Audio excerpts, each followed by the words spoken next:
একটা অনুরোধ করি, কাল একটা নীল শাড়ি পরে আসা যায়? আমি তো শাড়ি পরতে পারি না।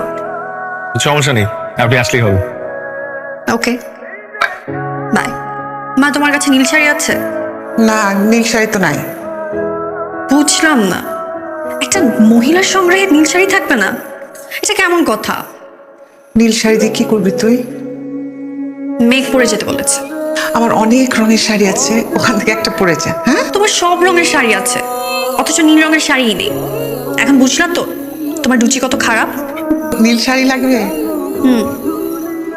ঘুমাতে যা, দয়া করে আমাকে একটু ঘুমাতে দে। সকালবেলা মার্কেটে নিয়ে যাবো, নীল শাড়ি কিনে দেবো। মা,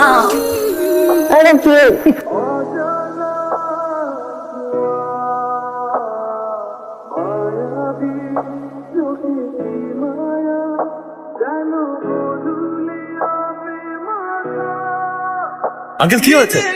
হ্যাঁ, আমাদের সব শেষ হয়ে গেছে। কি হয়েছে আন্টি? তুমি ওকে বলেছিলে না নীল শাড়ি পরে যেতে? আমার খুব ভালো নীল শাড়ি ছিল না, সেটার জন্য যে আমাকে কত কথা শুনিয়েছে। সকালে ওকে নিয়ে মার্কেটে গেলাম, নীল শাড়ি কিনে দিলাম।